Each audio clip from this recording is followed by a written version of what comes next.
বিসমিল্লাহির রহমানির রহিম। প্রিয় দেশবাসী, আসসালামু আলাইকুম। বিনা ভোটে ক্ষমতা কুক্ষিগত করে রাখতে ক্ষমতালোভী হাসিনা সকল রাষ্ট্রীয় প্রতিষ্ঠান, রাজনীতি, অর্থনীতি, ধর্মীয় ও সামাজিক মূল্যবোধগুলোকে বিনষ্টই শুধু করে দেয়নি, ভবিষ্যতে একটি নতজানু পরগাছা প্রজন্ম তৈরি করতে দেশের শিল্প, সংস্কৃতি, শিক্ষা ব্যবস্থাকেও সুকৌশলে ধ্বংস করে দেওয়ার অপতৎপরতায় লিপ্ত রয়েছে। ইউনিভার্সিটি অফ সাউথ আফ্রিকার প্রবেশদ্বারে লেখা রয়েছে, কোনো জাতিকে ধ্বংস করার জন্য পারমাণবিক হামলা কিংবা দূরপাল্লার ক্ষেপণাস্ত্র নিক্ষেপের দরকার নেই, বরং শিক্ষার মান বিনষ্ট করে শিক্ষার্থীদেরকে পরীক্ষায় অসৎ উপায় অবলম্বনের সুযোগ দিলেই যথেষ্ট। এই কথাটির তাৎপর্য বোঝার জন্য দেশবাসী বাংলাদেশের বর্তমান শিক্ষাঙ্গন এবং শিক্ষা ব্যবস্থাই হতে পারে একটি নির্মম উদাহরণ। অটোপাস, অবাধ নকলের সুযোগ আর ক্যাম্পাসগুলোকে ছাত্রলীগের সন্ত্রাসীদের নিরাপদ আস্তানা বানিয়ে ইতিমধ্যেই একটি প্রজন্মকে বিভ্রান্তির বেড়াজালে আবদ্ধ করে ফেলা হয়েছে। এখন আবার কোমলমতি শিক্ষার্থীদের উপর চাপিয়ে দেওয়া হচ্ছে বাংলাদেশের আবহমান কালের ধর্মীয়, সামাজিক, সাংস্কৃতিক মূল্যবোধের সঙ্গে সংস্রবহীন বিতর্কিত এক শিক্ষা কারিকুলাম। এভাবে একপেশে কারিকুলাম চাপিয়ে দেওয়া কিংবা স্কুল খোলা অথবা বন্ধ রাখা নিয়ে এক এক সময় এক এক রকম সিদ্ধান্ত স্বৈরাচারী হাসিনা মনে হচ্ছে স্কুল কলেজের শিক্ষার্থীদেরকে অন্য কারো ইচ্ছা পূরণের হাতিয়ার হিসাবে ব্যবহার করছে। প্রিয় দেশবাসী, স্বৈরাচারী সরকারের আমলে দেশের কোনো একটি সেক্টরেও স্বস্তির কোনো খবর নেই। অর্থনীতির বেহাল দশা। সবচেয়ে কষ্টে রয়েছেন দেশের প্রান্তিক জনগোষ্ঠী তথা কৃষক, শ্রমিক, নিম্ন মধ্যবিত্ত কিংবা স্বল্প আয়ের মানুষ। নুন আনতে পান্তা ফুরোয় এমন হাজার হাজার প্রান্তিক কৃষক যারা ব্যাংক থেকে মাত্র 30 বা 35 হাজার টাকা কৃষি ঋণ নিয়েছিলেন, তাদের অনেকেই এখন পুলিশের ভয়ে ঘরছাড়া। কৃষকদের বিরুদ্ধে সারা দেশে 1,26,000-এরও বেশি সার্টিফিকেট মামলা দায়ের করা হয়েছে। মামলায় হাজার হাজার কৃষকের বিরুদ্ধে জারি করা হয়েছে গ্রেফতারি পরোয়ানা। স্বাধীনতার 54 বছর পরও খেটে খাওয়া মানুষগুলোর এমন করুণ দশা হওয়ার কথা কিন্তু ছিল না। ফ্যাসিস্ট হাসিনার সকল ক্ষোভ আর প্রতিহিংসা যেন দেশের কৃষক, শ্রমিক, গরিব, মেহনতি মানুষ আর বিরোধী দলের রাজনৈতিক দল এবং মতের মানুষের বিরুদ্ধে। প্রিয় দেশবাসী, তাবেদার হাসিনার সর্বগ্রাসী দুর্নীতি, লুটপাট, টাকা পাচার আর সর্বক্ষেত্রে অনিয়ম, অত্যাচারের বিরুদ্ধে স্বাধীনতা প্রিয় গণতন্ত্রকামী জনগণের রুখে দাঁড়ানোর গণতান্ত্রিক হাতিয়ার ছিল ভোটের অধিকার। প্রতিবাদের মাধ্যম ছিল নির্বাচন। কিন্তু চিহ্নিত ভোট ডাকাত হাসিনা মানুষের ভোটের অধিকার কেড়ে নিয়ে নির্বাচনী ব্যবস্থাকে প্রহসনে পরিণত করেছে। নির্বাচন কমিশনকে পরিণত করেছে কিছু অবসরপ্রাপ্ত লোভী প্রতারক আমলার আড্ডাখানায়। নির্বাচন পরিচালনায় নিজেদের অযোগ্যতা, ব্যর্থতা এবং সীমাবদ্ধতা জেনেও জাতীয় কিংবা স্থানীয় নির্বাচনের সময় ঘনিয়ে এলেই কমিশনের এই প্রতারক চক্র লোভী প্রাণীর মতন তৎপর হয়ে ওঠে। অথচ 2014, 18 কিংবা 24 সালের প্রত্যেকটি জাতীয় কিংবা স্থানীয় নির্বাচনে প্রমাণিত হয়েছে স্বৈরাচার হাসিনাকে রাষ্ট্রীয় ক্ষমতায় রেখে দেশে কোনো অবাধ, সুষ্ঠু এবং নিরপেক্ষ নির্বাচনই সম্ভব নয়। প্রিয় দেশবাসী, ভোট ডাকাত হাসিনার অধীনে সুষ্ঠু নির্বাচন হওয়া অসম্ভব। এ কারণেই দেশের 95% বেশি ভোটার 7ই জানুয়ারির ডামি নির্বাচন বর্জন করেছিলেন। যে কারণে বা যে পরিস্থিতিগুলোর কারণে জনগণ ডামি নির্বাচন কয়েক মাস আগে বর্জন করেছিলেন, এখনও সেই পরিস্থিতির বা সেই কারণগুলির কোনো পরিবর্তন বা কোনো উন্নতি হয়নি। গণতন্ত্রের প্রতি সংবেদনশীল জনগণ বিশ্বাস করেন কৃতদাসের পক্ষে কখনোই স্বাধীন সিদ্ধান্ত নেওয়া সম্ভব নয়। এরপরও অধপতিত নির্বাচন কমিশন এবার উপজেলা নির্বাচনের নামে প্রহসন শুরু করে দিয়েছে এরই ভিতর। আওয়ামী লীগের ইচ্ছার বাইরে নির্বাচন কমিশনের সিদ্ধান্ত নেবার ক্ষমতা নেই। স্বৈরাচারী হাসিনা দেশের নির্বাচনী ব্যবস্থাকে সম্পূর্ণভাবে ভঙ্গুর করে দিয়েছে। জাতীয় কিংবা স্থানীয় নির্বাচন, যে কোনো নির্বাচনেই আওয়ামী লীগের মনোনয়ন প্রত্যাশীরা বিশ্বাস করে কোনো রকমভাবে দলীয় মনোনয়ন আদান করতে পারলেই তাদের বিজয় নিশ্চিত। বিজয়ী হিসাবে ঘোষিত হতে তাদের শুধুমাত্র কোনো রকমে নির্বাচনের দিনটি পার করার অপেক্ষা মাত্র। সুতরাং ফ্যাসিবাদী সরকারের আমলে চলমান উপজেলা নির্বাচনের নামে প্রহসনে অংশ নেবার কোনো যৌক্তিক কারণ রয়েছে বলে গণতান্ত্রিকামী বাংলাদেশের জনগণ মনে করেন না। প্রিয় দেশবাসী, ভোট ডাকাত হাসিনার প্রহসনের নির্বাচন বিপুলভাবে দেশের জনগণ দ্বারা প্রত্যাখ্যাত হয়। নির্বাচনকে প্রতিদ্বন্দ্বিতামূলক দেখানোর জন্য ভোট ডাকাত হাসিনা বিভিন্ন সময় নানা অপকৌশলের আশ্রয় নিয়েছে। কখনো নিজ দলের একজনের বিরুদ্ধে আরেকজনকে ডামি প্রার্থী হিসাবে লেলিয়ে দিয়েছে, কখনো স্থানীয় নির্বাচনে দলীয় প্রতীক চালু করেছে, এখন আবার প্রতীক বাতিল করে দিয়ে নিজেরাই উপজেলা নির্বাচনের নাটক জমানোর অপচেষ্টায় লিপ্ত হয়েছে। তবে এসব করে গণতান্ত্রিকামী জনগণকে বিভ্রান্ত করা যাবে না, অতীতেও যায়নি। গণতন্ত্রের পক্ষের শক্তি, বাংলাদেশের পক্ষের শক্তি ভোট ডাকাত হাসিনার পাতা ফাঁদে পা দেয়নি অতীতেও, দিচ্ছে না বর্তমানেও, ইনশাল্লাহ ভবিষ্যতেও দেবে না।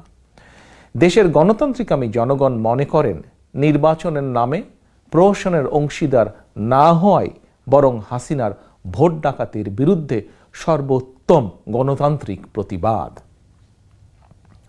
গণতন্ত্রকামী প্রিয় দেশবাসী, এবার আমি বিশেষভাবে সারা দেশে বিএনপির সর্বস্তরের নেতাকর্মী, সমর্থক এবং শুভাকাঙ্ক্ষীদের দৃষ্টি আকর্ষণ করে কয়েকটি কথা বলতে চাই। আমি জানি গত 17 বছর ধরে সারা দেশে বিএনপি এবং বিএনপির অঙ্গ ও সহযোগী সংগঠনের বহু নেতাকর্মী ক্ষমতাসীন আওয়ামী অপশক্তির হামলায় নির্যাতন, নিপীড়ন শিকার হয়েছেন। মিথ্যা কিংবা গায়েবী মামলায় সারা দেশে দলের লক্ষ লক্ষ নেতাকর্মী বছরের পর বছর ধরে ঘর ছাড়া। অসংখ্য নেতাকর্মী সম্পূর্ণ অন্যায়ভাবে কারাবন্দী। বহু নেতাকর্মী গুম, খুন, অপহরণের শিকার হয়েছেন। অনেক সন্তান, স্বজন, সহায় সম্পদ হারিয়েছেন। চিরদিনের জন্য পঙ্গুত্ব বরণ করেছেন বহুজন। প্রিয় নেতাকর্মী বৃন্দ, আপনাদের এই সীমাহীন আত্মত্যাগের পথ ধরেই দেশের গণতান্ত্রিকামী জনগণের কাছে এই মুহূর্তে বিএনপি সবচেয়ে জনপ্রিয় এবং বিশ্বস্ত একটি রাজনৈতিক দল। তাই স্বৈরাচারী হাসিনার কবল থেকে রাষ্ট্র ক্ষমতা উদ্ধার করে জনগণের প্রত্যক্ষ ভোটে জনগণের কাছে জবাবদিহিমূলক একটি গণতান্ত্রিক রাষ্ট্র ব্যবস্থা কায়েমের জন্য দেশের গণতান্ত্রিক জনগণ আপনাদের প্রতি তথা বিএনপির দিকে তাকিয়ে রয়েছে। সুতরাং আপনি দলের যে পর্যায়েরই নেতা হন না কেন, আপনাদের প্রতিটি রাজনৈতিক সিদ্ধান্ত জনগণের আশা ভরসার সাথে সঙ্গতিপূর্ণ হওয়া অত্যন্ত প্রয়োজন। এই বাস্তবতায় বিএনপি মনে করে ক্ষমতা লিপ্স হাসিনার অধীনে উপজেলা নির্বাচনে আপনার অংশগ্রহণ কখনোই গণতান্ত্রিকামী জনগণের আশা আকাঙ্ক্ষার সঙ্গে সঙ্গতিপূর্ণ হতে পারে না। ফলে সার্বিক বিবেচনায় বিএনপি এবং গণতন্ত্রের পক্ষের সকল রাজনৈতিক দল 7ই জানুয়ারির ডামি নির্বাচনের মতন এবার ডামি উপজেলা নির্বাচনও বর্জন করেছে। প্রিয় নেতাকর্মীবৃন্দ, এটি সত্য, দেশের ফ্যাসিবাদী শাসনের অবসান ঘটাতে দেশের গণতান্ত্রিকামী জনগণ আপনাদেরকে প্রতিনিধি হিসাবে দেখতে চায়। কিন্তু স্বৈরাচারী হাসিনা 2014, 2018 বা 2024 সালের মতোই জনগণের ভোট ডাকাতি করে নিয়ে যাবে। এ কারণেই দেশের 95% বেশি ভোটার 7ই জানুয়ারির ডামি নির্বাচন বর্জন করেছিলেন। তবে এই ভোটাররা জাতীয় কিংবা স্থানীয় নির্বাচনে অবাধ এবং সুষ্ঠু নিরপেক্ষ নির্বাচনে ভোট দেবার সুযোগ পেলে বিএনপি তথা গণতন্ত্রের পক্ষের প্রত্যেক প্রার্থীকেই ভোট দিয়ে বিজয়ী করবে।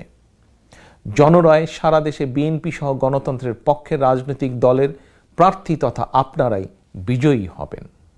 বাংলাদেশের পক্ষের গণতন্ত্রের পক্ষের একজন প্রতিনিধি হিসাবে কিংবা একজন নেতা হিসাবে আপনারা প্রত্যেকেই যিনি যার এলাকায় বিএনপির জনপ্রিয়তার জোয়ার টের পান, উপলব্ধি করতে পারেন এবং এই উপলব্ধিকেই হয়তো আপনারা আপনাদের কারো কারো মনে উপজেলা নির্বাচনে প্রার্থী হওয়ার ব্যাপারে আগ্রহ সৃষ্টি হয়ে থাকতে পারে।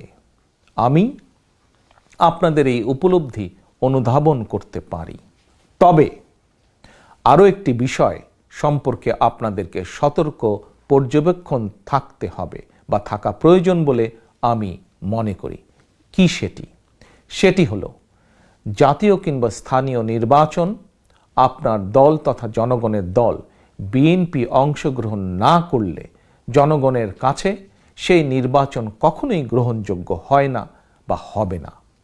ভোট ডাকাত হাসিনা এ কারণেই কিন্তু তার অধীনে তথাকথিত নির্বাচনকে অংশগ্রহণমূলক দেখানোর জন্য ভয় কিংবা প্রলোভন দেখিয়ে আপনাকে তথা বিএনপিকে প্রহসনের নির্বাচনে অংশগ্রহণ করাতে চায়।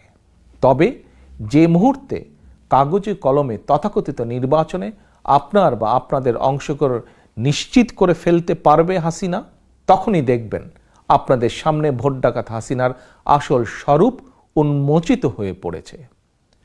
প্রিয় নেতাকর্মীবৃন্দ, দেশের ৯৫% বেশি ভোটার দৃঢ়ভাবে বিশ্বাস করেন অবাধ সুষ্ঠু নির্বাচন হলে বিএনপি তথা গণতন্ত্রের পক্ষের প্রতিনিধিরা সারা দেশে বিপুল ভোটে বিজয়ী হবেন ইনশাল্লাহ।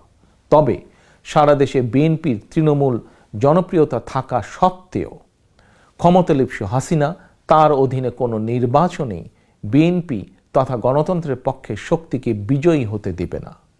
প্রহসনের নির্বাচনকে নিরপেক্ষ এবং অংশগ্রহণমূলক প্রমাণ করার জন্য হয়তো বাধ্য হয়ে কয়েকজনকে জয়ী ঘোষণা করতে পারে, কিন্তু আপনারা নিশ্চিত থাকতে পারেন বিএনপি থেকে যেই বা যারাই নির্বাচিত হোক কাউকে জনপ্রতিনিধি হিসেবে দায়িত্ব পালন করতে দেবে না শেখ হাসিনা, বরং মিথ্যা মামলা দিয়ে আপনাদেরকে জেলে পাঠাবে, হয়তো পরিপত্র জারি করে দায়িত্ব কেড়ে নেবে।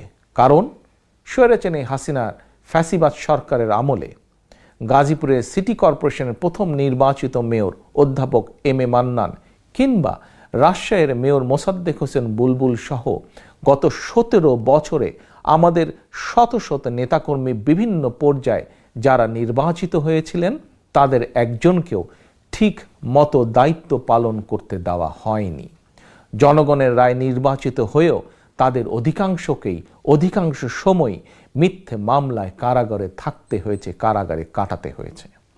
প্রিয় নেতাকর্মীবৃন্দ, গত ১৭ বছর ধরে আপনাদের উপরে নির্মম নির্যাতন নিপীড়নের পরও আপনাদেরকে দল এবং জনগণ থেকে বিচ্ছিন্ন করে রাখা যায়নি, বিএনপিকে দমিয়ে রাখা যায়নি, বরং বাংলাদেশের প্রতিটি ঘরে গণতান্ত্রিকামী মানুষের হৃদয় বিএনপি জায়গা করে নিয়েছে। বিএনপির সর্বস্তরের প্রতিটি নেতাকর্মী, শুভাকাঙ্ক্ষী, সমর্থক তথা আপনাদের শ্রম, ঘাম, মেধা, ত্যাগ, তিতিক্ষার কারণে বিএনপি এখন আর শুধুমাত্র একটি রাজনৈতিক দলই নয়, বরং বাংলাদেশের প্রতিটি গণতান্ত্রিকামী মানুষের কাছে বিএনপি এখন বিশ্বস্ত একটি রাজনৈতিক প্রতিষ্ঠান। দেশের বর্তমান পরিস্থিতিতে বিএনপির স্বার্থের সঙ্গে জড়িয়ে গিয়েছে বাংলাদেশের স্বার্থ, বাংলাদেশের অস্তিত্বের সঙ্গে জড়িয়ে গিয়েছে বিএনপির স্বার্থ। তাই দেশের এই ক্রান্তি লগ্নে দেশ এবং জনগণের স্বার্থের প্রতি সর্বোচ্চ অগ্রাধিকার দিয়ে বিএনপির সকল পর্যায়ের নেতৃত্ব তথা বিএনপিকে প্রতিটি সিদ্ধান্ত নিতে হবে, কারণ জনগণই বিএনপির সকল রাজনৈতিক ক্ষমতার উৎস। প্রিয় নেতাকর্মীবৃন্দ, আওয়ামী অপশক্তি আপনাকে কিংবা আপনাদেরকে ভয় কিংবা প্রলোভন দিয়ে বিভ্রান্ত করতে চাইলেও দয়া করে কেউ বিভ্রান্ত হবেন না। তথাকথিত উপজেলা নির্বাচন কিংবা কথিত নির্বাচনে অংশগ্রহণ এখন এই মুহূর্তে জরুরি বিষয় নয়, বরং স্বৈরাচারী শেখ হাসিনার শাসন আমলে রাষ্ট্রীয় ক্ষমতার অংশীদার হওয়ার চেয়ে আপনাদের জন্য জনগণের ভালোবাসায় ধন্য হওয়া অনেক বেশি গৌরবের, অনেক বেশি সম্মানের। শহীদ জিয়ার সৈনিক হিসাবে, দেশনেত্রী কর্মী হিসাবে আমাদের মনে রাখা প্রয়োজন, দেশের স্বার্থের সঙ্গে আপোষ করলে স্বাধীনতার ঘোষককে প্রাণ দিতে হতো না। Mother of democracy Begum Khaleda জিয়াকে জালিমের বেড়াজালে বন্দী থাকতে হতো না। সুতরাং দলের সর্বস্তরের নেতা, কর্মী, সমর্থক, শুভাকাঙ্ক্ষীদের প্রতি আমার বিনীত আহ্বান, তথাকথিত উপজেলা নির্বাচন বর্জন করুন। জনগণকেও বর্জন করতে উৎসাহিত করুন। গণতন্ত্রের পক্ষ নিন, জনগণের সঙ্গে থাকুন, জনগণকে সঙ্গে রাখুন। প্রিয় দেশবাসী, বর্তমানে শুধু গণতন্ত্র কিংবা মানবাধিকারই নয়, বর্তমানে খোদ দেশ এবং জনগণের স্বাধীনতায় বিপন্ন। বুয়েটে আবরার, মধুখালীতে আরশাদুল আর আশরাফুলের নৃশংস হত্যাকাণ্ড কিংবা কুকিচিনের তৎপরতার পরও যদি আমরা পরিণাম বুঝতে ব্যর্থ হই, আমরা যদি এখনও সতর্ক এবং সচেতন না হই, তাহলে সেদিন আর বেশি দূরে নয় যেদিন আমাদেরকে নিজ ভূমিতেই হয়তো ফিলিস্তিনিদের ভাগ্য বরণ করতে হতে পারে। সেই আলামত ধীরে ধীরে ইতিমধ্যে স্পষ্ট হয়ে উঠছে। সুতরাং বাংলাদেশের পক্ষের শক্তি, গণতন্ত্রের পক্ষের শক্তিকে অবশ্যই ঐক্যবদ্ধ থাকতে হবে। দেশ এবং জনগণের স্বাধীনতা রক্ষায় হাতে হাত রেখে, কাঁধে কাঁধ মিলিয়ে ঐক্যবদ্ধ প্রতিরোধ গড়ে তুলতে হবে। আমরা ঐক্যবদ্ধ থাকলে জনগণের বাংলাদেশ জনগণের কাছে ফিরিয়ে দেওয়া সময়ের অপেক্ষা মাত্র। আল্লাহ হাফেজ। বাংলাদেশ জিন্দাবাদ। বাংলাদেশ জাতীয়তাবাদী দল জিন্দাবাদ।